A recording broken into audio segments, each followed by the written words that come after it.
In the tapestry of life, where every thread holds a story, America in black and white emerges as a haven for the voices echoing through the heart of our communities. In this podcast, we wade through the rivers of our collective experiences, celebrating the vibrant hues of change brought forth by the whispers of hope and the roars of action.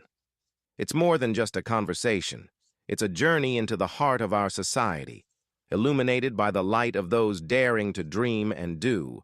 Join us, and let your voice be the melody that guides us toward a dawn where every color finds its place in the masterpiece of our shared destiny.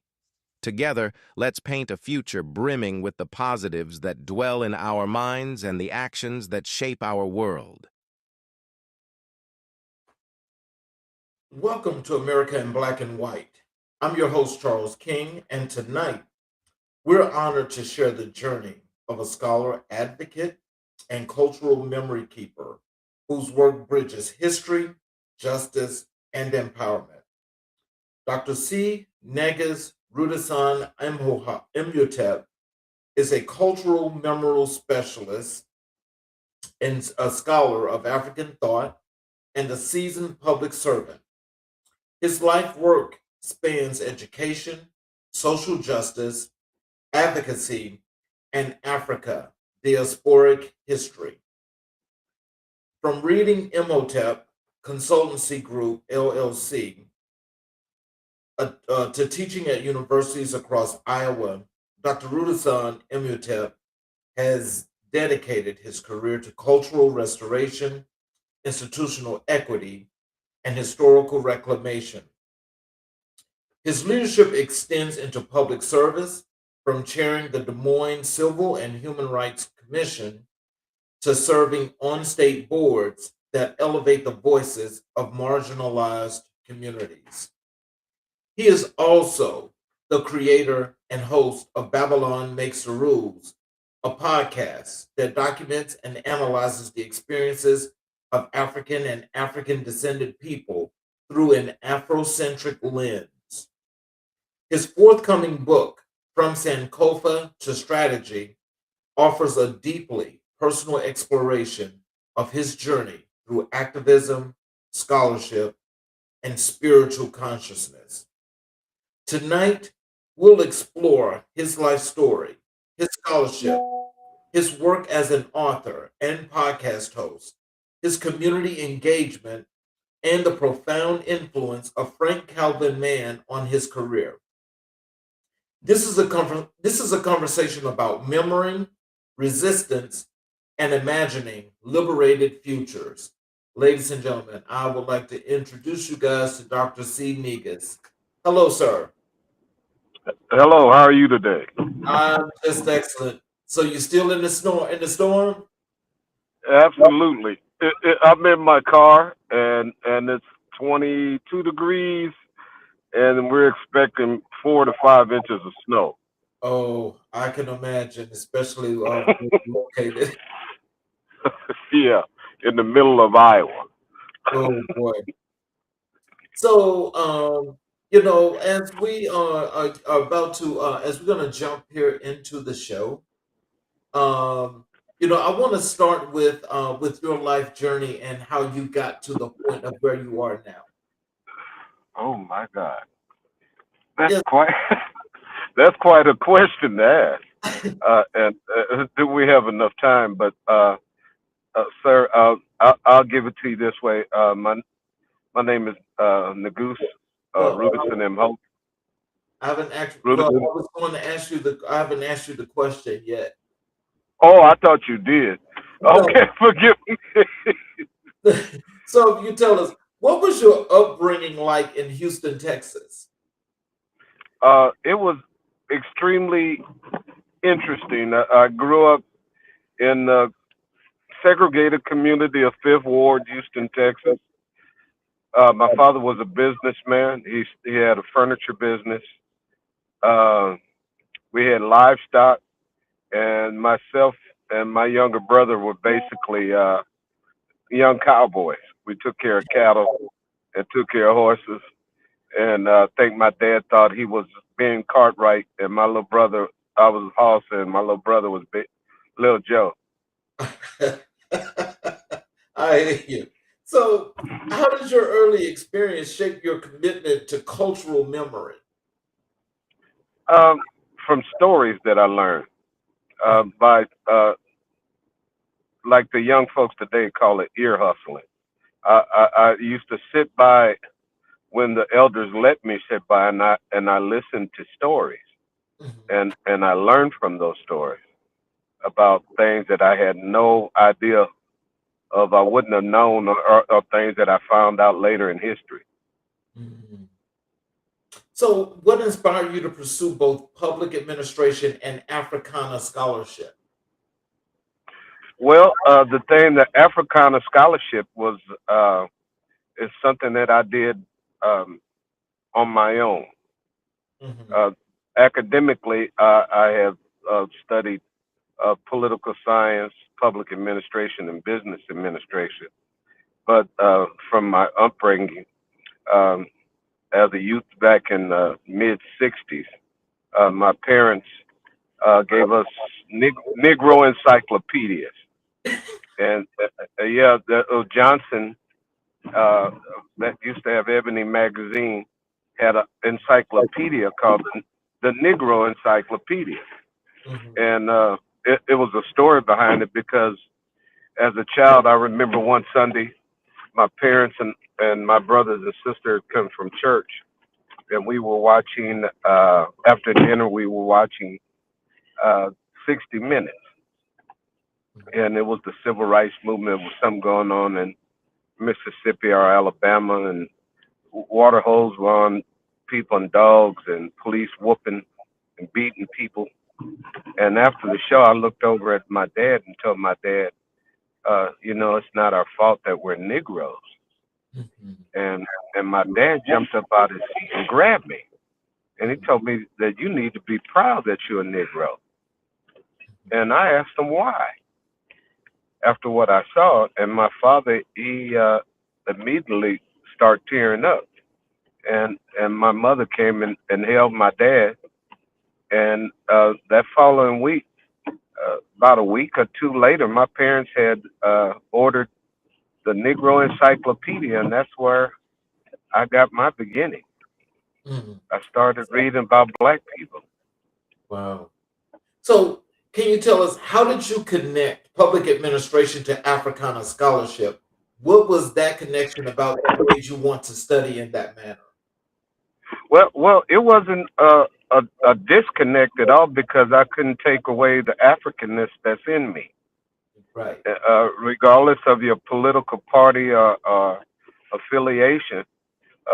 You have that indelible uh, mark on you as being the that nose and lip of the original man and woman on this planet. Mhm. So I always, from my mother, my father was a preacher. My mother was an activist and advocate and civil rights individual. She worked with the Urban League and was the chief operating officer for the Urban League from like 1971 to like 1983 or 84. And I had a lot of equal employment opportunity, this type of thing, and knowing the plight of our people in this country, I was always focused that it was necessary to be in a position in public administration to lend an ear or give a voice so that our people would not be without representation. So that's why I felt it was necessary to combine the two. Uh, it was never separate. It was always one to me. All right. So, Dr. Negus, are you driving right now? No, my wife is, and with her lovely self, and it's kind of whack out here right now, to tell the truth. Okay. So, so how did your journey into academia begin? Well, first and foremost, I went to a private black kindergarten school in Houston, Texas. It was a privately owned private school for black children Mhm. only. And I ended up starting there, then went to the public schools, elementary.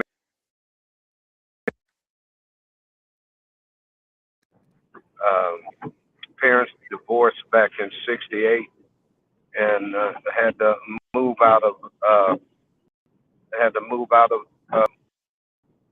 Houston and move to Iowa.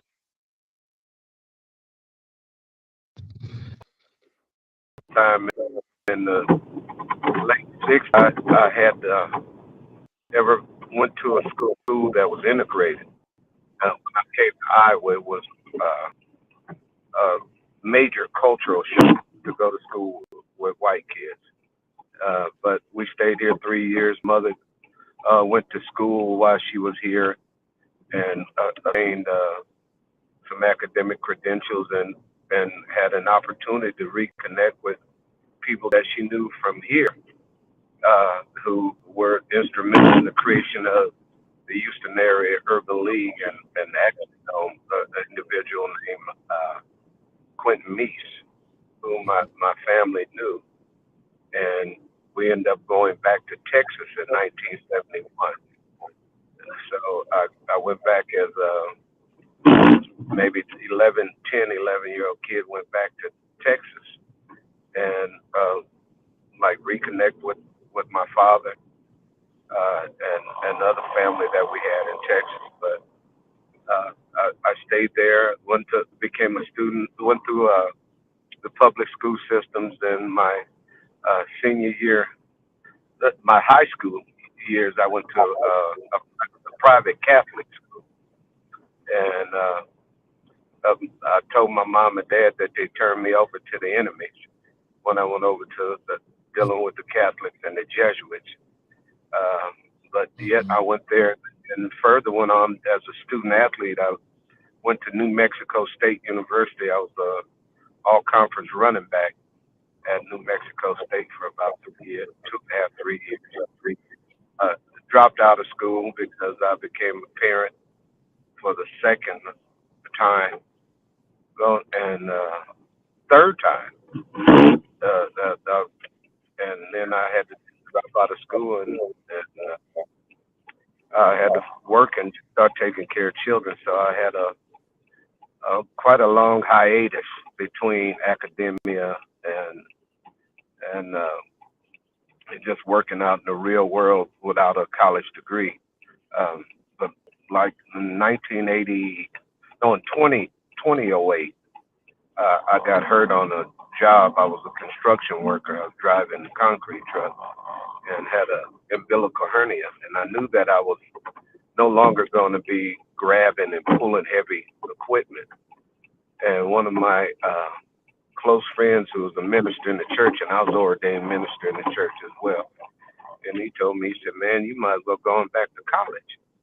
And I argued with him, like, hey, man, I'm 48 years old, almost 50. I'm talking about going back to college.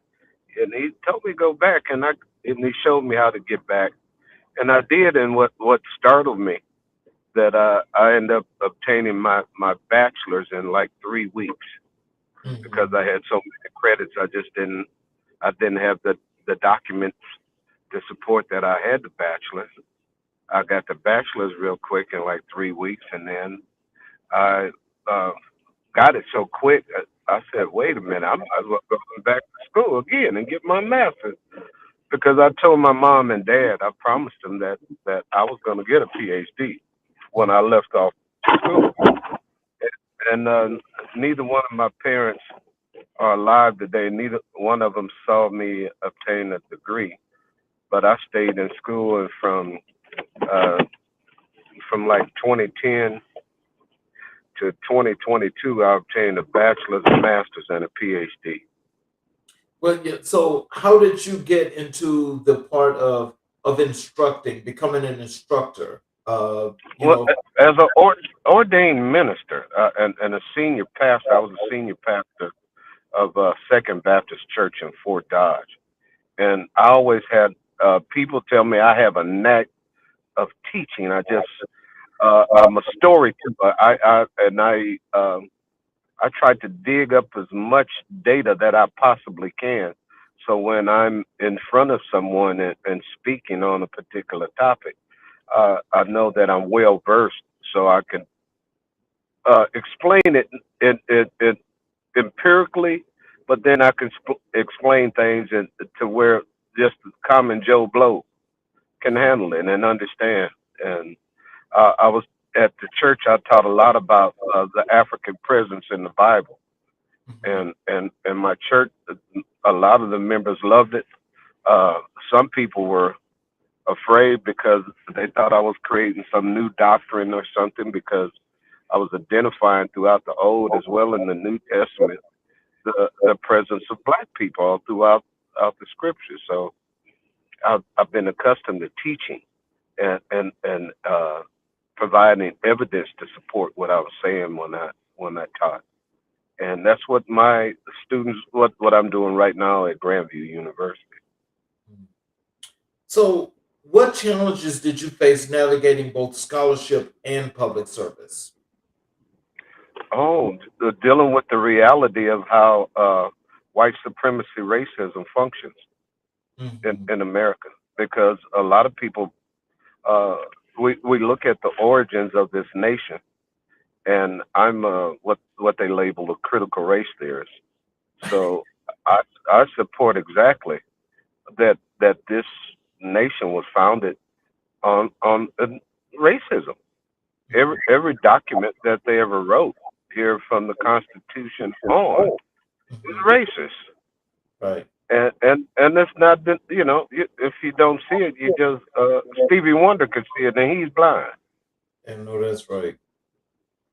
Um, how did your autodidactic study of African history complement your formal education? Well, my parents always told us that readers are leaders, and my father had a library in our home in Houston, and I know it might have been about 3 to 5,000 books that he had in his library.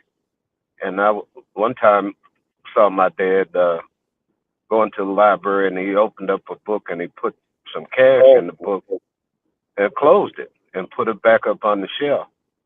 And I said, Dad, why did you put money in that book and put it on the shelf? And we lived in Fifth Ward, Houston, Texas. He said, son, if anybody break in, they're not gonna steal no books.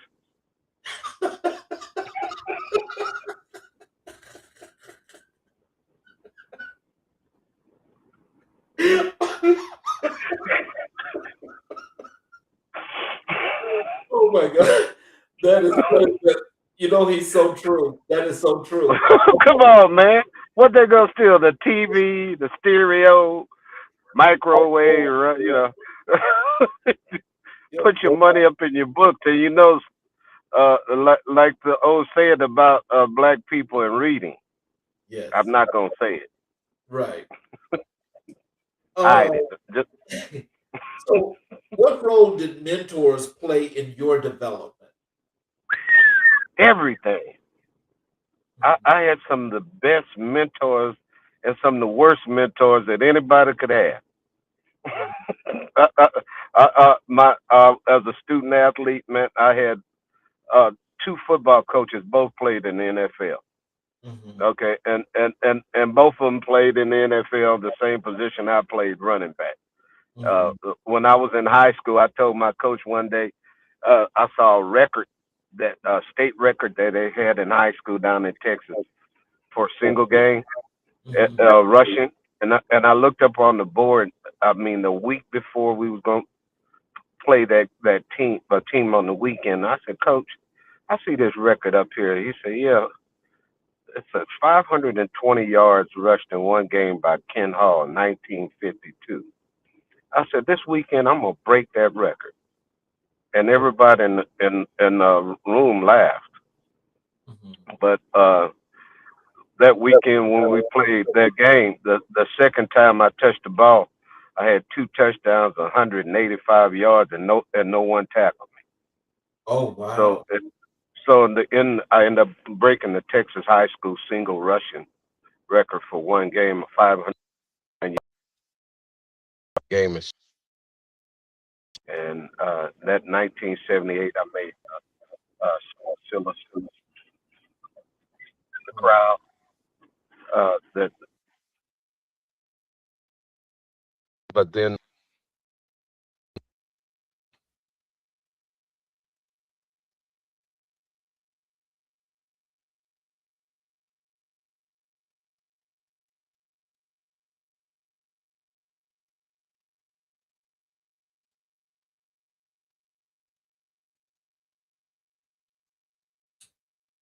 Um, I can't hear you.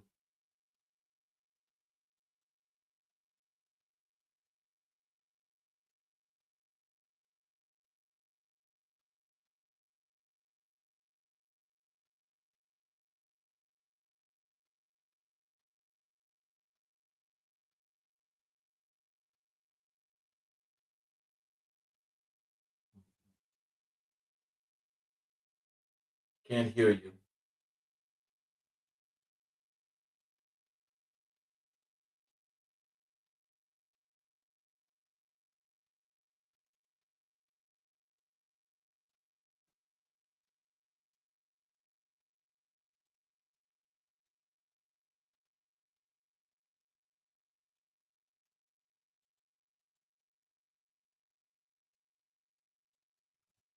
It just went out.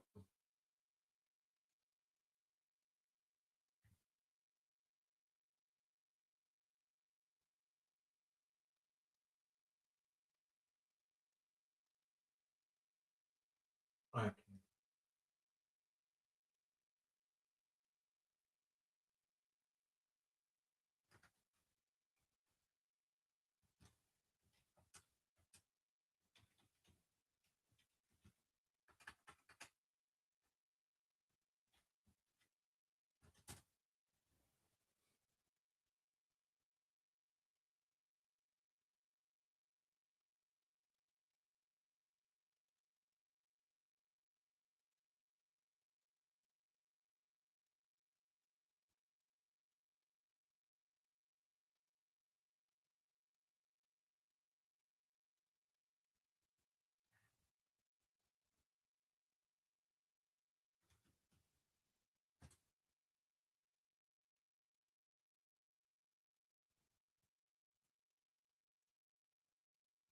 Ladies and gentlemen, we have the issue there with Dr. Negus.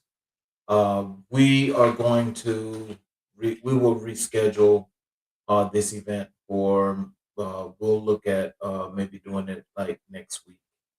Um, Sorry about that. We'll end the show, and I'll inform you guys when we'll have him back. Wait, no, like he's back already. Um, let's see. hello. Yes, sir. Now I can hear you. Oh my God! Thank you. I don't know what I'm keeping my fingers away from everything. Yeah, because I was about to just close out. Yeah, but My God. so so can you tell us how do you balance scholarship, advocacy, and leadership? How do I what Scott How do restate you that statement? Sir? how do you balance scholarship, advocacy, and leadership? Um, it's just necessary. It's quite an ordeal to deal with, but it's necessary, and you have to find time and space to do them all and to do them effectively. Because there's no need to halfway do anything. Mhm. That was my objective always, to give my very best when I was doing a task, because I guess it was basically my upbringing. My father never, he was a type of individual to where it was never a need for you to try to say that you couldn't do something. No, you were gonna do it. I remember my younger brother and I. My father, it was like a hurricane. hit somewhere down there in Houston back in the 80s, 70s, or something like that, he'll say like, wait, he'll call, people would call and say, well, my boys will be over there. They'll cut down that tree off of your house. My boys, they're gonna come over there and do this. And I was like, I was a hired hand, man. But so I learned to go and do, figure your best way of how to operate that and deal with a particular issue. Mm. You know, I was a teenager selling, delivering, and repossessing furniture. Okay, so as a young kid, I had guys sticking pistols in my face when I'm coming to talk about we're gonna repossess your refrigerator. You know, so Oh, it's always it was always something new and a learning experience. so what personal experiences most influenced your worldview? Um, I can say the death of Martin Luther King stuck with me more than anything as a kid Mm, and as an adult. Him and Malcolm, mhm, because it was devastating in my the most devastating thing that I saw in the black community at that time. That people talk about Emmett Till and George Floyd, but I remember when King was assassinated, it seems like the whole black community that I grew up in was uh, at the the highest point of mourning. It even seemed like to me when I looked and remembered that feeling, it looked like you could hear people crying down the street, up and down the street, and you could hear.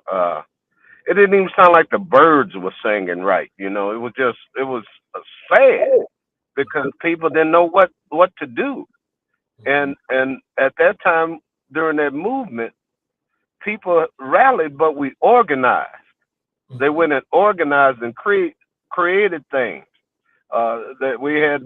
You know, it was an attempt to fight for our liberation as Right. a people. Mhm, So I remember even when a couple of years after King was assassinated, I know it was NBC did a movie about Martin Luther King, and I think it was Paul Winfield played Martin Luther King. mhm. And the way they depicted the movie, I was pissed. The way they depicted King, and I told my mom I was gonna write a letter to NBC. Mhm. I was 12 years old, man. I wrote a letter to NBC and told them the way I felt about how they did that presentation, and NBC wrote me back. So you know, so ever since I was a 12-year-old kid then. Now I'm a 65-year-old. Mhm. Okay, so uh, my my parents and my upbringing and some of the people I was around, like you brought up early in the introduction about Mr. Frank Calvin Mann, Mhm. and I had people, I met people like him and had people like Dr. Asa Hilliard the third, the Egyptologist. His daughter was my ninth grade math teacher in Oh. Houston. Mhm. So I had a lot of people like that where I saw men and women of renown, men and women who were doing things, not just the winos in the hood, Mhm. or the pimp in the hood, but we had doctors, pharmacists, Mhm. lawyers in our neighborhood. Mhm. So that and insurance people and all of these, we had everything we needed because we couldn't go nowhere else, Mhm. and we had to look within ourselves, and that's what I feel today as a people with with this type of uh system that we're dealing with. Looking at this empire uh about to leave here after its 250 years, and we got elected a king named DTJ, DJT, or whatever his name is. They put him. Uh, He's think he's a royal monarch, Mm-hmm. and we're dealing with another the birth of a new empire. Mm-hmm. It, a lot of people have been talking about the authoritarianism and all the fascism. It's always been that way. It's nothing new. It's always been that way. So, how do you define your identity as a cultural memory keeper? Uh, I like I said, I stayed in the library and read and read and read and read and read and kept on reading. And I started. I have a pretty good memory of pulling up detailed information, and I felt that it was necessary, just like the griots and of old. Uh, Storytelling is a weapon for our liberation. Storytelling would change people's lives. I remember sitting up and listening to my father tell me about when he was a little boy up here in Marshalltown, Iowa, back in the 40s, Mm-hmm. early 40s, and he was in a swing and jumped out a swing and fell out the swing, and the bone on his wrist came out his hand, and that time in the 40s up here in Iowa, all they wanted to do was cut his hand off. And Mm. my grandparents said, no, no, no. And they had him in church praying for him and all that. Uh, didn't get the best uh, service because of how the medical system is here in this country. My great grandmother, who came off a plantation in Utah, Alabama, was Oh, my daddy's physical therapist. oh man. She taught him how to use his hand and not just to be an invalid. Mm-hmm. He became left-handed, but she was the one that coming off a plantation picking cotton in Alabama, didn't go to nobody's college, but knew what to do to save that baby's hand because that was her grandson. So that shows me about what storytelling can do. Wow. Let's transition over to African American history. Um, why is African American history central to your work? Because it's central to everything on this planet. Mm-hmm. Everybody, I don't care where you go to Nigeria and the brothers bumping and popping like us. You go over in England, you see people dancing and trying to do like us. Mm-hmm. Everybody looking at what we do. Yes. Yeah, I don't care where you go. Mm-hmm. You'll find little Chinese brothers pop locking and dancing. So Mm-hmm. our culture is imperative. They would sit up and say they want to get rid of this particular ethnic group of people. They're lying. They would, man. It would be so boring and what they gonna do without some gumbo? Uh, uh, you know what they gonna do? You know they wouldn't know what to do, man. you know they you can't know, they can't dance. Until we dance. They want to dance like we dance, sing right. like we sing, wear their clothes like we wear our clothes. Yep. You know. Now I want to ask you So this question because what you said is so wondrous. So especially when you mentioned culture, and hmm what do you think about? We've got folk that have not only immigrated to this country that are in minority groups, but we have some of our people here that don't believe that Black Americans have culture. What do you think about that? So we well, don't I have. know that's not true. We Mhm. know that's not true.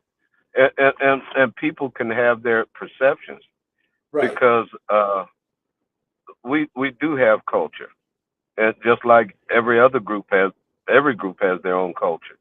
Hmm. You bring uh, a white girl to the picnic, and she talking about she bringing some potato salad. Everybody ain't gonna eat it. Can't, you can't do that. My mama said if they can't use my comb, don't bring them home. So I wouldn't even bring them to no picnic like that. So it just shows you. we we got culture, man. Somebody gonna say uh the way they made that dressing wasn't right because when it's Thanksgiving and Christmas, everybody want that dressing. So it's our culture, the way we do things, just the way other groups of people do their thing. Right. Um, how do you define cultural memory in the context of Black history? Oh, and cultural memory is you know what? In the context of Black history, especially amongst these Christian uh, chocolate faced people, all they have to go is to the Old Testament and look at what the nation of Israel said to remind their generations after generation after generation to remind them of what they went through, how they came out of Egypt, how they did this, how they went through the wilderness. You have to remind people, and it's imperative upon us as adults to remind and tell our stories and tell our children's our stories, and even tell those who are not our children Hmm. the story about what our people went through. You Hmm. know, I look at like a brother man came out of my neighborhood back in Houston, Fifth Ward brother Mickey Leland. Hmm. If you remember Mickey Leland, he went over and he was a congressman from Houston, but he ended up dying over in Ethiopia Oh. because of when they were bringing food during the famine. And that brother was right there from our community, Hmm. and he was even local, he was national, but he became international and said, "Look at the common kinship that we have with our brothers and sisters on the other side of the ocean." And he lost his life over in Ethiopia, uh, bringing food to some of the famine victims at that time, and I think that was in the early 1980s. So, what lessons from Pan Africanism resonate most today? Uh, After reading the books from Kwame Nkrumah, I've read Dr. Yusuf Ben Yakanan, Dr. Walter Rodney, uh, CLR James. After reading and those individuals, Frantz Fanon, it is imperative that we must maintain the knowledge of what our struggle is about, and the learn from what has happened in the past. Um, I remember Kwame Nkrumah made a comment about uh, colonialism, and if they don't watch out after the colonialists come in, there you have indirect rule, and after indirect rule, we have what we have today: people coming into Africa talking about their investors now instead of colonializers. And it's the same objective as going in and raping resources from the continent so that their economies can thrive. Right. Why very little is given to the people of Africa. You know, as you mentioned that, and as we talk about colonialism, and everybody knows the ins and outs, the do's and don'ts, and how this actually works.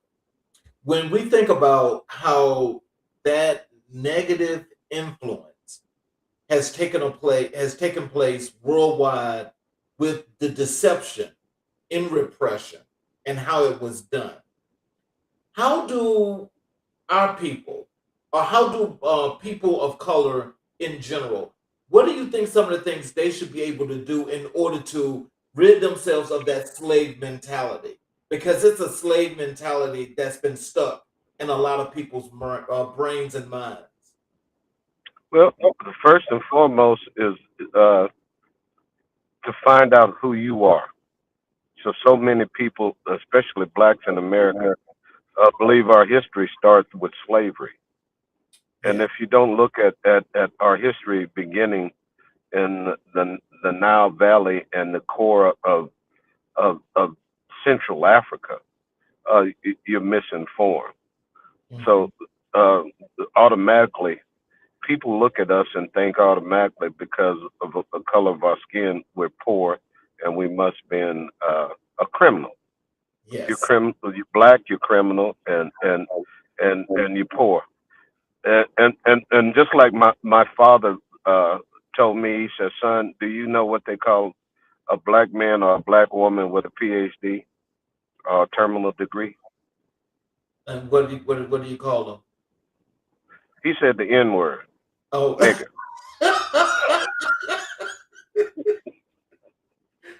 So nothing changes despite the. You're just a smart one.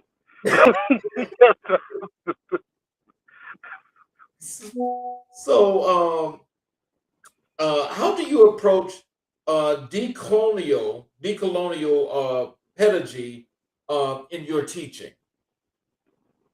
Well, the first thing I do, I remove myself from thinking to center my thinking in whiteness Mhm. first and foremost. I'm a proponent of Afrocentric thought and perspective, and the Western school of thought, like Western journalism and the Frankfurt School of Thought. I'm here to attack that because I'm not going for nothing ever happened until Europeans discovered or invented something when we know that's a lie. Mm. Well, I think for actually stealing everything and claiming it as your own, but then are able to come up with an actual narrative that folk Yeah. outside the US believe, and they come here to this country with that belief and align with that. So Mhm. with that being said, how do, especially these folk that are immigrating here, and they have that very thought in their minds, that they're so much better than us and we're less than, because of that narrative that was put out by white people to the rest of the world. What are some of the Well, things that we can do to help them to change that? Because you see, right now, the boat they're in, because of what they did right now, they're in a bad situation right well, well, we see right now. I'm here in Des Moines, and Minnesota's right north of me, now. and what they're dealing with the Somalians right now, and Yes. how they're attacking them, and the Somalians are hollering, talking about we will with Black Lives Matter. Yeah, that's nice. But yet, uh, what happened there in Somalia with the Somalian population there in Minnesota uh, is affecting people here because it's another way of them just uh, colonizing another group of people here in this country. Hmm. You know, and labeling them when they see that the main culprit was a white woman who had all the money, and she was allocating it around to everybody. Hmm. So you know, so that just shows you again they don't care who they choose because one minute it was the Haitians eating cats and the Haitians was eating ducks And and dogs. then the next minute somebody calling uh country third world countries and shithole countries. Hmm. Everybody should wake up to the fact that white supremacy is on its decline Hmm. and they see it's falling apart. Even this nation, as powerful as it once was, is not as powerful as it is today Hmm. because they made threats at one time and to conquer the whole world like the British, but now they know that uh, their resources are limited. So I'm not saying they can't kill, but they'll still do it, right. but not in the same manner as they once were. So what role does historical reclamation play in liberation movements? Well, if you don't know your history, you don't know what to reclaim. Hmm. So reclaiming our history is first. We got to know our history, Hmm. and our history is not exactly what some of these people are telling us, Right. unless we go into doing deep research and looking at factual information about what a lot of people went through. Uh, like basically the Western view of history here in this country. You know, that they tell you George Washington. They say that he cannot tell a lie. He chopped down a cherry tree. A bunch of damn myths, mythology. I'm talking about pure myth that people take as factual evidence or factual information. They Mm-hmm. talked about George Washington and his Good. false teeth. They don't tell you that those teeth was Negro teeth Mm-hmm. or black people teeth that he took out of black people's mouth. Mm-hmm. You know, so that just showing us over and over again that we just can't absolutely take their word for being valid. So, you know, and again, that's another valid point there you made. But let me ask you this: how do we get the folk that are actually trying to do history, do history survey, right? How do we get them to learn a whole lot more about? We were already here in America, okay, and Mm. but still not being said that way because it's still said that the Indians are the Native Americans. Well, How do, the how, Indians. how do we get that right? Okay. Well, it was an author that wrote a book called "The Lost Treasures of King Juba." Hmm. You familiar with the text and Uh, the books? no, The, I've heard the the name before. well, King Juba was during the time a little bit before Julius Caesar, Cleopatra, Okay. and he was King Juba was married to a queen from Mauritania, which is Africa, and he sent ships over here into the Western world during the time, like I say, during the time of the Roman Empire, Hmm. and people of they call them Canaanites, all these different labels that they put on African people. Hmm. Were here in the Western Hemisphere uh, before uh, the birth of Christ. Hmm. Okay, and a lot of people are not aware of that. That's why you have in Illinois, Missouri Valley, where they have these mounds that are shaped like pyramids in southern Illinois and over in north uh, eastern Missouri. You, you'll see that they're there. Even I remember as being a polymath that I am, remember reading National Geographic 1996, where the artifacts are the remains of a broken Phoenician ship was found in the Mississippi Delta, showing that the Africans from uh, North Egypt, what they called Israel, in that area, were over here before the birth of Christ. Hmm. They have a museum in Montrose, Iowa, where they have an artifact from a broken piece of one of those ships to make an artifact of that ship in a museum right here in the state of Iowa, and Hmm. it's called the Phoenician Ship Museum Hmm. right here in Iowa. Okay, and if you just put one and one together, you said Phoenician. Those are people that brought phonics. The Phoenicians. Oh, they call them in the Bible. They call them Canaanites. Yep. Phoenicians. They also call them Philistines, and we got the word Palestinian from that. Yep. So you know, we was over here before the Indian was talking about woo, woo, woo, woo, and had a feather in his head. It- Black people, if you look at the monogenetic origin of mankind, man circumnavigated the planet. mhm. Everybody on this planet was black at one time. Right. Right. You know, you look at the Olmec civilization in the Yucatan Peninsula, where they have those heads of those African faces, Wonder why they got Mandinka symbols on them. And then they're going to claim, wonder where they came from.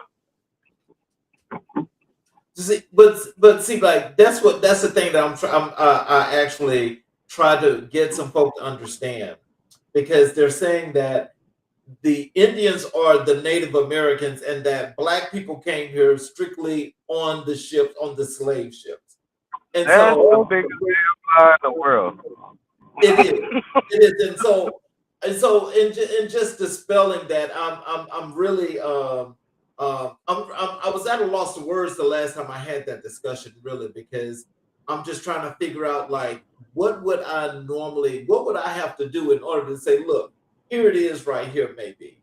But I mean, it's probably something else, I guess, that probably to more than that, not just disprove that, but to prove the truth that we were already here. You know what? What we have to do? You can go back and look at the writings of Bartholomew Diaz, Vasco da Gama, Christopher Columbus. And when they got here, they saw some dark-skinned people. They called them Indians, and they, especially in Hispaniola, they call them what they call them Arawaks. Mm-hmm. Arawak. But if you see a photo or even some of those drawings of an Arawak Indian, they look like a Negro with a feather in their head. Okay. You look at the blacks in Hawaii back in the day, and the white folks said they ain't nothing but some curly haired Negroes over here on this island. Well, You know, yeah, we circumnavigated the planet, so that just show you we was here already yeah, and because so everybody was black. yeah, and so that goes. I think that kind of goes hand in hand with that tribe that they called the Blackfoots that was here. Those were black people. Yeah, yeah, in Florida, Yes, and the exactly. Seminoles. Yes, yes. So how do you see African diasporic history shaping modern identity? Well, it has to be in the hands of African authors who need to control the narrative and to re-examine and explain it empirically to support, have data to support, show the facts. I remember Dr. John Henry Clark always said he came to Arthur Schomburg and stated that he wanted them to know African history, but Schomburg told Dr. John Henry Clark to go and study the European Mhm. first and look at his history. And if you knew the European history, you'll come to find out we are all over it. Exactly. All of the early, a lot of the Moors of the ancient medieval Europe, a lot of the nobility of Europe had a bunch of curly, nappy head black folks in it. Hmm. You go. I was talking to my wife the other night. One of my friends who's a professor at Iowa State said he was over in the Caucasus Mountains over in Georgia and was at a church over in Georgia, and he went over in there amongst all of these Caucasians and went up in the church and started looking at this third century church, third century church, and they found out he looked at these pictures that they have in there, and all of them was black, nappy head, nice lips, juicy nose, black folks. All of the picture of Mary, the picture of baby Jesus, the picture of the disciples, all the apostles was all black folks Hmm. with kinky hair Right. in Europe, in Georgia, Right. that state called Georgia, Eastern Europe, Hmm. where the Caucasus Mountains are, Caucasian. You did a post on LinkedIn some time ago about the group of the Africans or Black people that were in Rome, the Etruscans, Yeah, and I went and I actually did a blog post on that because and always knowing that we were all over the place. But when I read that post that you did, and I did a little deeper dive, it's amazing to know that what they have now today in Italy, especially Rome, and knowing that it was influenced by people that look like you and I, and how powerful and how rich they were, only to be overthrown by those uncivilized folk that came out the cave and took over and took their identity. And so, and not just doing that, but also are trying to reclaim or claim something that's not theirs, but how it's said that they've always been rich, and they've always been about, this monarchy, king, queen thing, or whatever have you. How else, other than just writing and putting out this information, especially that on a group like the Etruscans, should we be getting this kind of history out to our people to learn and to know more about? Well, I know that there are historians that are out there that's putting that information out. It's just making it available to the public, and to just make it as a point of clarity to show folks that the Etruscans were people of Africa. The all the southern Mediterranean, predominantly mulattoes. Okay, because they were so close to right there in the Mediterranean, where uh, North Africa, and the trade that went back and forth from even from the times of the ancient empires of ancient Egypt to the times of the empires of the Songhai, Mali Empire. There has always been that interaction of global trade with people, and it was an author from Jamaica named Joe Augustus Rogers wrote a book called Sex and Race, volumes 1, 2, and 3.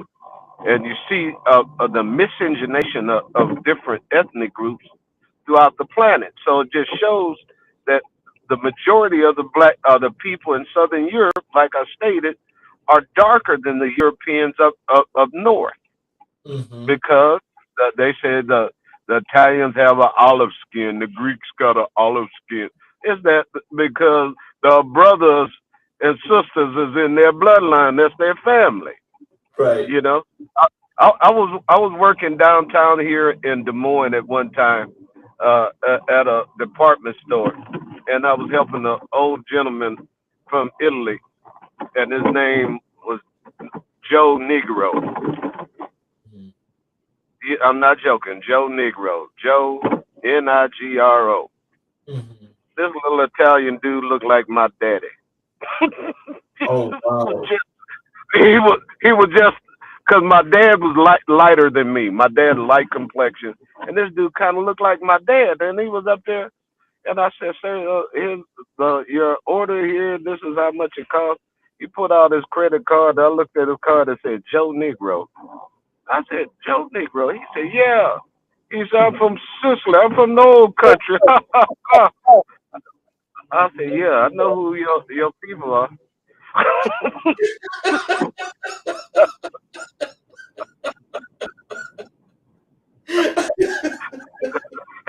Hannibal Baraka and his boys went all over Southern Europe having Oh, fun, yeah. and Um, many others. what are the dangers of erasing or distorting Black history? Well, it's already been distorted, but it's impossible to erase because we we our history is just like that statement. What they say, we don't die, we multiply. Yep, baby's kids. Baby's kids. That's who we are. They can attempt to do what they want to do, but they can't stop us.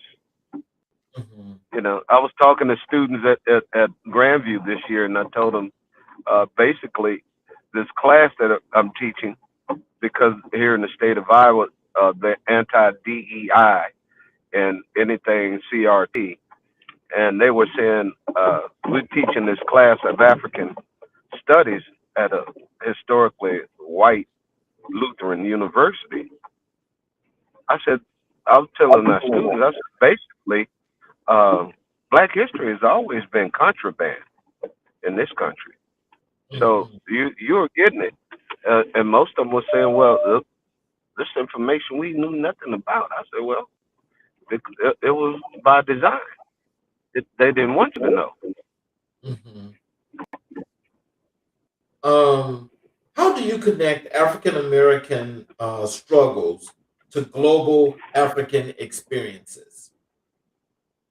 They're synonymous, you know, because if you remember that biblical scripture said, out of many members, one body. Hmm. We are the same body. Yeah. And I know a lot of my friends and colleagues that I know from the continent of Africa, when they saw what was going on here and to our people here, I hear a lot of them tell me how they felt and how they was mad and how they wanted to come help us and support us, you know, because that shows us that eternal kinship that we have with one another, even Hmm. though we're at odds with one another, because one says, I kept my culture and I know my language and I can speak Yoruba or Hausa or whatever, and you're speaking English, yeah, but uh, it was the situation that I was born into, you know, Hmm. and you had to live in whatever you're in. Right. Um, I know a lot of people from the continent who are open and and and love to communicate with us, you know, with people like us, and then I know some that won't, and Hmm. it's no different from us today, black people in America. I hear them sometimes say, those African, they so and so so and they so and so. I said, well, you the same way. Certain people you don't talk to. It Hmm. don't make no difference about what ethnicity they are. Hmm. Well, if somebody's a jackass, they're just a jackass, and you don't want to be around them. Right. Right. What does Sankofa mean to you personally and professionally? It's why the reason I changed my life. Sankofa is my name. Hmm. I changed my name to Sankofa. I changed my name to Negus. I Hmm. changed my name to Imhotep because that Sankofa thing occurred with me back in like early 1993, I think, or two, when Rodney King was getting whooped up there in L.A. I Hmm. was on the Honda Campus All Star Challenge, and we was on. I was at Texas Southern University, and they had the BET Honda Campus All Star Challenge, and how all us black folks in these black schools come together to do some work. We you know, I learned that regardless of the separation, the distance, I met people who were young black academians who were African American and from the different parts of the continent of Africa and the Caribbean, Hmm. and they were just a bunch of young intellectual people who wanted to had questions and wanted to uh, find out what we could do as a group of people to try to help the cause of our people. Hmm. I might have went off on on the float here a little bit because I had doors and stuff shutting and closing on me, and my train of thought might got a little sidetracked there, brother. Forgive me. Okay. No problem. So, how do you teach students to critically engage with history? Um, I tell them, don't take anything for granted. Hmm. Investigate. Take the information and search and look for opposing views of what you're searching, and even if with most of these folks, young, especially young students today, they chat GTP and Claude crazy, you know. But but I just tell them, you know, you you you you can even get this information from the AI, and I know I looked at it and worked with it sometimes, and I looked at it and I listened to some of those answers that they provide, and I always stick another question back on. I'm asking, is this statement or is this conclusion biased? And then they say, oh, yes, it was. Thank you. You need to look at this particular perspective or this perspective, because we have to understand that this thing is a tool, but it's transforming a lot of people's lives where people don't really spend no time to read and really investigate, because most of these folks are TikTok, uh, Mhm. LinkedIn, something like that, Facebook, and that's where they get their information from. Mhm. I, Yeah. Now, I, but go you ahead. know, I think some of these younger people, as you're mentioning, I think they're so into like using the AI for everything that they're not actually taking the time to critically think on their own, which means they're not thinking. So, I mean, just with that being said, are you starting to find some of that with some of your students in your classes? Already, Mm, already. As a matter of fact, my students, this was my first semester teaching there. I mm, taught up at Hawkeye Community College up in Waterloo, and I've been a guest lecturer at Grandview and Drake and Simpson College. But I know that a lot of these kids are using it, and I used uh, AI on them in this class this semester, where I had some YouTube videos of some authentic Delta blues, Lightning Hopkins, Rosetta Thorpe. I had some did you uh, have muddy Muddy waters? Muddy Waters and Howlin' Wolf. Okay, Hmm. and Big Mama Thornton. And then Okay. I took a YouTube uh, video that was that was an AI video, and it was called Bertha May Lightning. The music sound good, sound like Beyonce singing, and Hmm. the music sound good. And I said they didn't even look at the picture because the woman had 6 fingers on her hand, and all the kids they was they was sitting up there snapping their finger. Yeah, yeah. They went the whole month. They was all, yeah, Doc, we like that. We like that. I said, okay. So I let them go the whole month.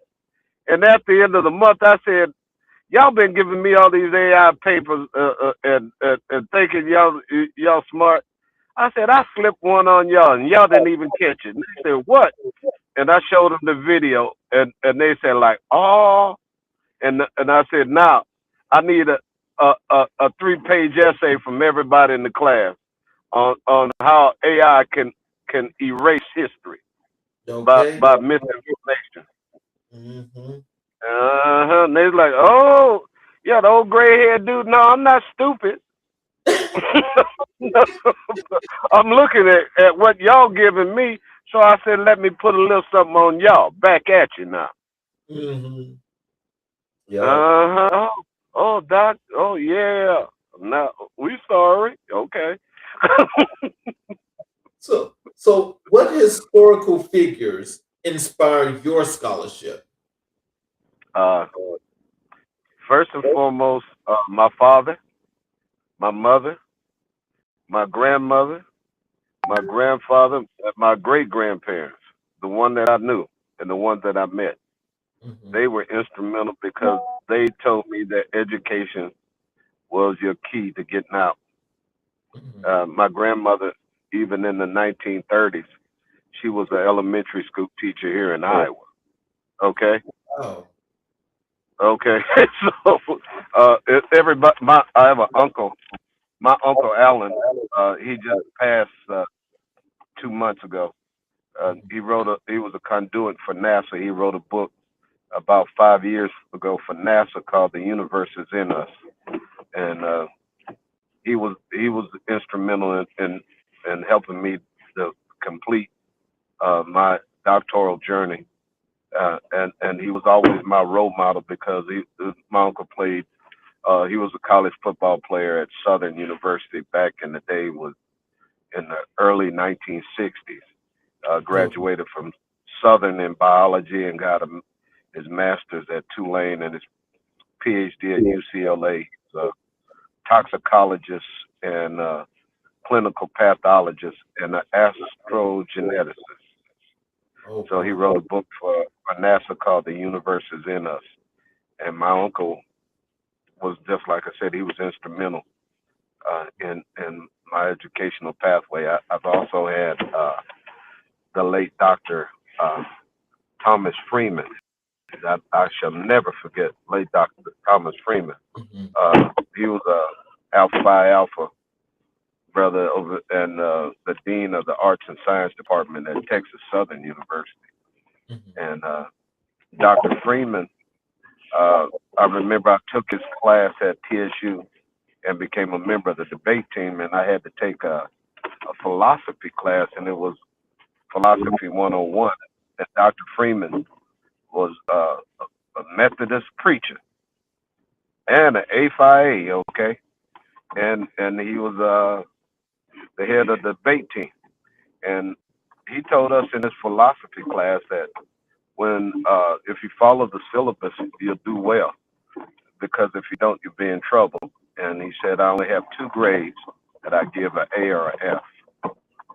And I was like, oh, I better do everything he said. And I did everything he stated. And at the end of the semester, I looked at my card. I was taking 18 credits. I looked at my card and I got an incomplete.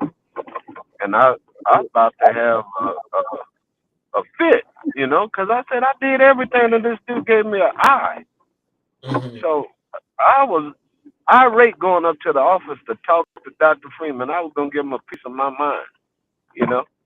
Hmm. And the secretary was there, and I was asking, is Dr. Freeman here? The secretary said, no, he isn't. He's in class. He'll be out in about 10 minutes. He should be here. I said, well, I'll just sit here and wait for him. And when Dr. Freeman came in, I saw him coming, and I popped up out of my seat. I said, Dr. Freeman, your your your your your integrity's in question. He said, boy, you better watch your mouth. And I said, well, Dr. Freeman. He said, come in my office. And I sat in his office. And he told me, he said, Rudison, he said, I remember you. You did everything. You turned all your stuff in. He said, well, all you did was regurgitate what's in the book. He said, well, I want to know is what you think. He said, take my class again. I said, Dr. Freeman, no way. You, I can't do that, man. You know, 18 credits, it was only a one credit elective. And he said, no, take it again. I'm teaching this summer. And I said, Dr. Freeman, I'm not. He said, son, I had a student that took this class 4 times. And I said, well, what's so important about that? Whoever took this class 4 times, he had to be a damn fool. And he looked at me and said, do you know who that person was? I said, no, sir, I don't. He said, his name was Martin Luther King Jr. I taught him at Morehouse. And he said, now, Negro, I'm teaching this class in the summer. So get your black behind in class this summer and take. I was like, oh, I felt so low, man. I felt like I could get under a pregnant ant. Wait, I was trying to go off on that man, and he told me he taught Martin Luther King Jr. I was like, I'm sorry, I'm sorry, you know, but I did whatever I had to do. And one thing I can say, I know it only took me 2 times to get a A, and it took Martin 4. So I don't know if I'm any smarter than him, but you know. Look, you got it in two. He got it in four. Yeah. Uh, how do you see the civil rights movement's legacy today? Sad to me. Uh, the NAA CP. I'm gonna leave that alone. Uh, uh, I'm not gonna attack our organizations, Hmm. but even the Black Congressional Caucus. Oh, oh my God. Oh my goodness. I remember when Rush Limbaugh was alive. You know what he used to call them? What's that? The Black Congressional Caucasians. Oh, oh wow. Mm. You you know,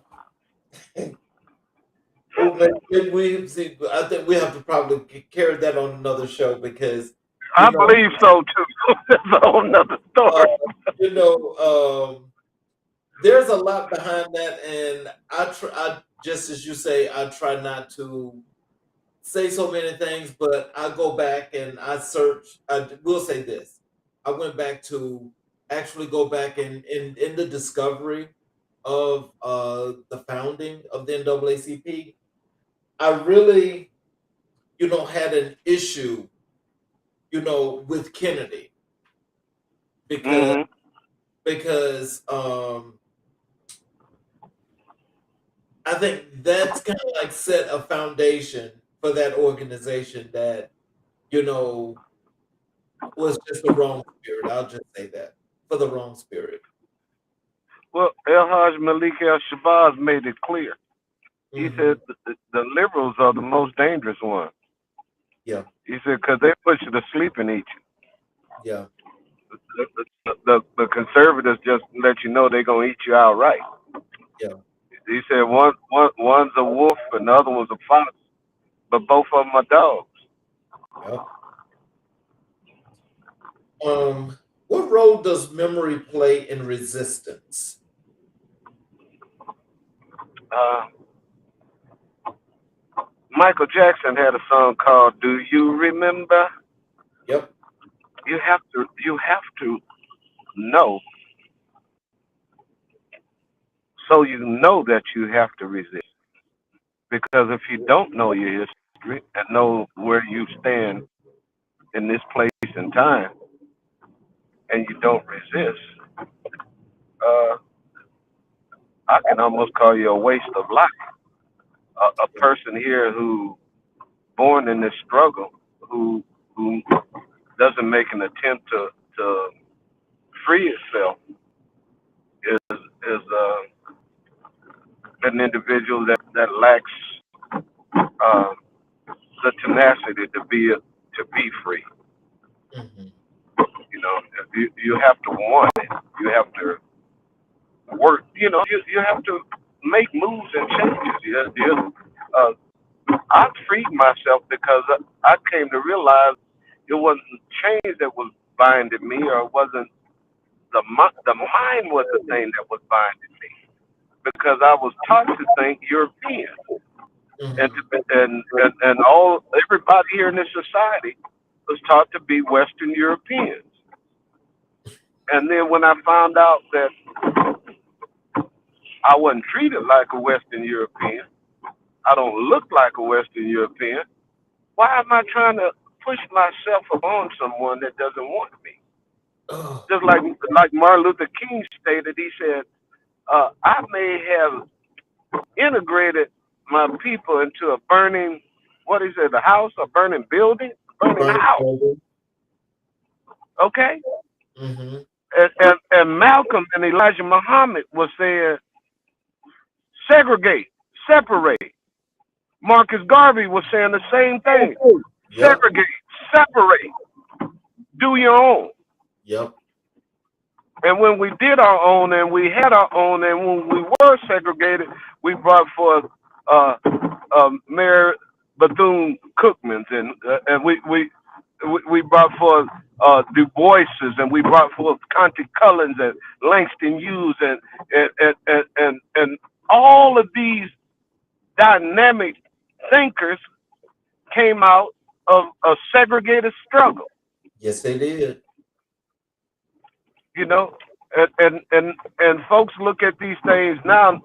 They knew what what their cry was about. As a matter of fact, my wife has this book in the house. I remember when I first read a portion of the book. I have not read the book in entirety, but David Walker's appeal to the colored citizens of the world was Mm. written in 1829. Oh, wow. He was crying out then in 1829 to black people on this planet for us to, the diasporas, to unify and create a Pan-African connection. Right. Bishop Henry McNeil Turner in the 1870s, the AME pastor, he was a back to Africa brother. Okay, it was all kinds of black men and women knew that they was going to have to find a way to function together in this society, Mhm. and to know your way or the way of your ancestors and not to run from it is what liberates us. Yeah. You know, just by cultural memory and storytelling stated earlier is basically uh, our spiritual weapons as people here. Because if our children don't know who they are or what their ancestors done or what they went through, it shouldn't be on the children and we sit back and laugh talking about you just how you gonna blame the youth when you tell them that Christopher Columbus was a very great man. And Marco Polo was George. All of these people were very great men, but ain't nobody that looked like nothing. You know, as you say that, the scale is like this because I'm talking. You know, when you say that, it makes me think of something else current. It makes me think of how they say Mitch McConnell was a good man, but he basically started the destruction of this democracy. But he's a Well, good the man. thing was, we had never had a democracy, and what has democracy done for us? That's true. But just Okay. what's in place and what was going to be is fractured and was fractured really, really bad during that time Mm, under him. But yeah. they say he's Well, well, Babylon is Babylon. that's true. Okay. And Mitch ain't nothing but and the rest of them are nothing but an extension to the ancient Roman Empire. We living in Rome 3.0, Mm-hmm. not 2.0, 3.0. Mm-hmm. That's what I look at the Capitol building here in Des Moines, and you look at those capitals, and all you see is Rome. You see the Mm-hmm. column. Right. You go in the place, you see all of that stuff. It's Rome. Mm-hmm. When you go into the Congress Mm-hmm. and where the Congress where the president makes his speech and where the Secretary of State and the Vice President stand behind him, and you look at these two columns on side of where they stand, there's a symbol that they call a sash. Mm-hmm. It's a pole with circular poles wrapped around a pole, and it has an axe handle head. Mm-hmm. That's a symbol that came from Rome. It's called the fash, and that symbol has been on this country from the beginning, meaning that the United States has always been a fascist nation. Yes. We've always been in a police state. 1735 Virginia slave patrol was the beginning of the police department in the United States of America. Mm-hmm. Okay, so we have been under fascist dictatorship the whole time, Mm-hmm. and then we talking about we got a democracy. When somebody got to create some legislation to make you a human being, Mm-hmm. to give you the right to vote, to give you the right to use a restroom, or drink from a water fountain, or to go into a restaurant. I need some white folks to write a piece of legislation to make that legal for me. To validate. Come on, bro. Mm-hmm. When we gonna wake up? Oof.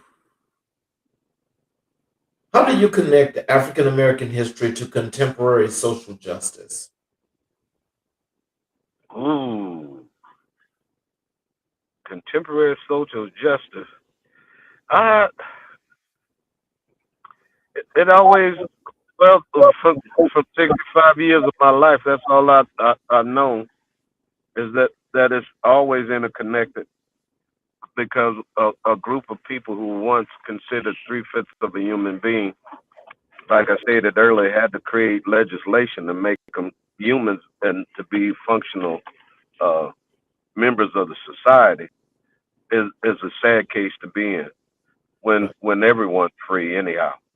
You know what gets me more than anything is this most of these Eurocentric European what I call um, murder cults that they call civilizations are have dominated for the past 1,000 years or so, going on 2,000 years or so, and their time is winding up. I see it, they see it. I don't know if we all see it, but we need to be able to see that uh, when you got to blow up somebody's boat out in the middle of the ocean that's trying to get to Trinidad and Tobago and claim that that was a military act on a little bitty boat, okay? Called the admiral from my fraternity, Admiral Hollister, Alvin Hollister, 4-star admiral of Omega Psi Phi, dropped the first bomb and they gave him that second call to come back on his second strike on shipwreck, boat wreck people who's waving their T-shirts and looking for help and empathy. They said drop another one on him, and he said, "I'm stepping down." Yep. Yep. I'm not going for that. I'm not here to kill civilians like that. I'm here to go to war. I'm here for war. You ain't in no war with somebody riding a damn boat to Trinidad. Yep. And again, being paramilitary, I know that's against the Geneva Code. And,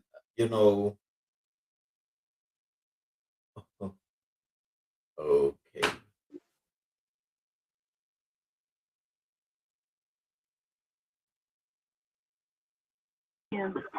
Yes, sir. Yes, sir. Hello? Yes, sir.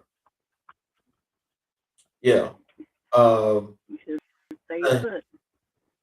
Okay. Last question. What are the most misunderstood aspects of Black history?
Brother,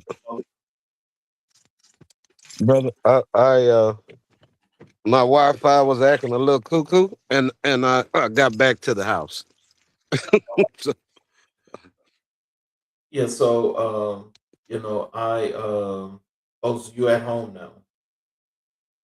yeah, I made it home. Okay. Yeah, so my last question to you was this will be the final question. What are the most misunderstood aspects of Black history? Um, One of the most misunderstood is that people equate black with slavery, Hmm.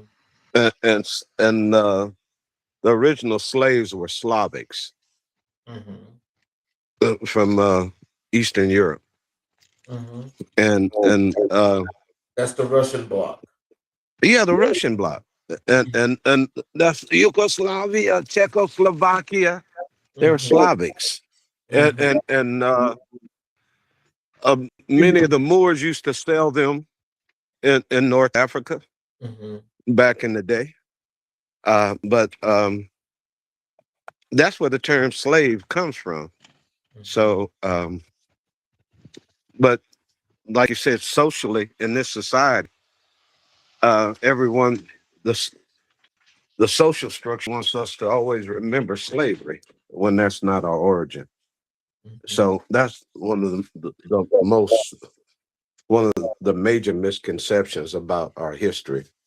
And Black people get mad and upset about slavery, uh, like they should.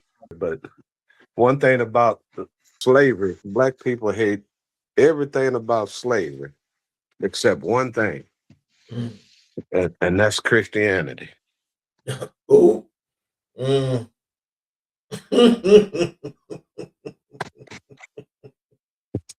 They don't want to do nothing about slavery.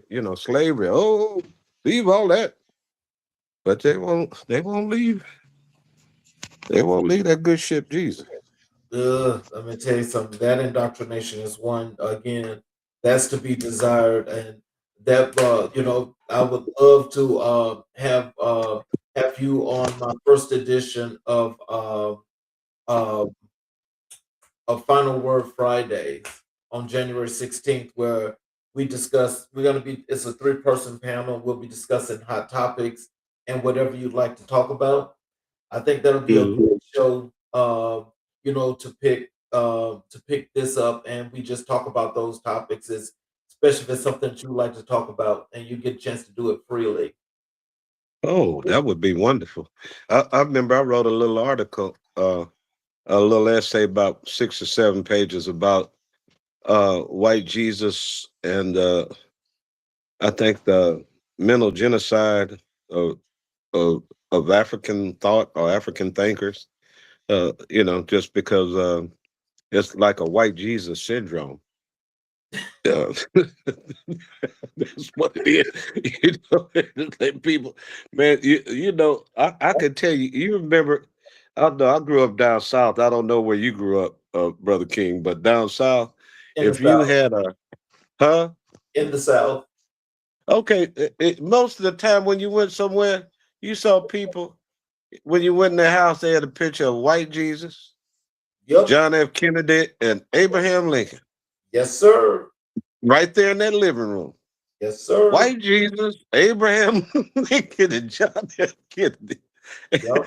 I remember in my neighborhood, I was sitting out, I was in my late teens, early 20s, and there's a tree in the neighborhood of Fifth Ward where these old men, a bunch of them World War II brothers in the neighborhood would be up getting their little drink on and playing dominoes up under the tree. And one of the World War I brothers started talking about what he saw when he was over in France. And he said something about some black statues and stuff that he saw when he was over there at the churches in France. And I heard him say that, and then I said, "You saying, sir, that Jesus was a black man?" And there was another older black man looked over and saw me, and he said, "I'll give anybody $50 to hit that Negro in his mouth that said Jesus was black." I said, he was another guy because he just couldn't believe that concept. One man who was his age was around the same age, and Tom made the comment it was all right. And he said that what he saw, and I'm a bystander sitting back, and I asked the question, well, so what you saying, Jesus is a black man? And that man got mad, man, and wanted to give somebody $50 to punch me in my mouth for saying that. For some, because we've been taught those pictures. Right. Well, I will say this. Despite that, we actually had that discussion in my upbringing, And so Mhm. and going from Old Testament, not that King James crap, but Mhm. we were actually taught that this is what it says: Jesus is black. Mhm. It does That's what say it. that's what we were taught. You That's what know. I know. And the Bible tell you that, but other people don't know it. Yeah. And the a bunch of them. Uh, I'm gonna be quiet. Chocolate colored Jimmy Swaggarts throwing throwing these messages that won't resonate with the liberation of their people. You know, James Cone, at least when he was talking about, he was preaching a liberation theology, Mm, not a Caucasian theology to keep you in bondage. mhm. Wow. But yeah, I just think that, again, that's one of those things that I think people need to really get a grasp on, and not be so upset about the truth, because one thing I remember my grandmother always saying, everybody can't stand the truth and don't want to hear the truth, and the truth makes you look like you're being a mean person. Mhm. So in other words, it was like sometimes you got to make people feel comfortable. Well, well, guess what? What's Didn't that? nobody make my grandpa and grandma feel comfortable when they had to leave out off the plantation down there in Alabama. They That didn't is make it comfortable for my grandpa who came out of Piney Woods, Mississippi, come up here to Iowa. They didn't make it comfortable for them. mhm. So why should I make it comfortable for anybody else? That's true. That's true. That is true. That is true. That's what my daddy told me. He said, "Boy, you was born to harass them people." Because I'm here to remind them what they don't want to remember. Hmm. But yeah, I definitely would love to have you back on the show, especially on that first episode of Final Word Friday on January 16th. I would definitely love to have you on that panel. Well, as long as I'm sucking air, I plan to be there. Uh, yes, sir. Look, I will reach out to you and make sure we get that confirmed, and I'll get you the calendar invite and everything. But I definitely would love to have you on that panel. That sounds good. Yes, sir. I appreciate you. Do you have any words of wisdom and encouragement for our audience before we go? Uh, I have one. Hmm. Uh, it was a poem that I had to recite when I pledged in this fraternity, and it helped me through struggles throughout this life when I was in uh, a fix, and it's called "See It Through" by Edgar A. Guess. It says, "When you're up against a trouble, meet it squarely face to face. Lift your chin, set your shoulders, plant your feet, and take a brace. It's vain to try to dodge it in spite of all that you can do. Running from it will not save you, see it through. Black may be the clouds about you and your future may seem grim, but don't let your nerves desert you. Keep yourself in fighting trim. The worst is bound to happen in spite of all that you can do. Running from it will not save you, see it through. Even hope may seem but futile when with trouble you beset. But just remember, you're facing just what other men have met. You may fail, but fall still fighting. Don't give up, whatever you do. Eyes front, head high to the finish. See it through. Oh, yes, sir. I like that.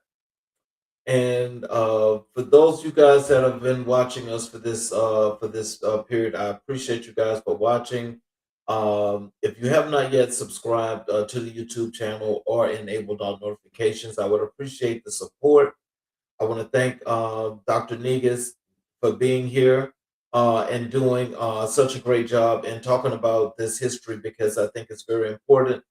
And I hope that you all come back and watch us again tomorrow night as we have another episode of America in Black and White, as we will continue to color conversations on the canvas of America. I'm your host, Charles King. You guys have a great evening. Thank you again, Dr. Negus, and we will see you soon as well.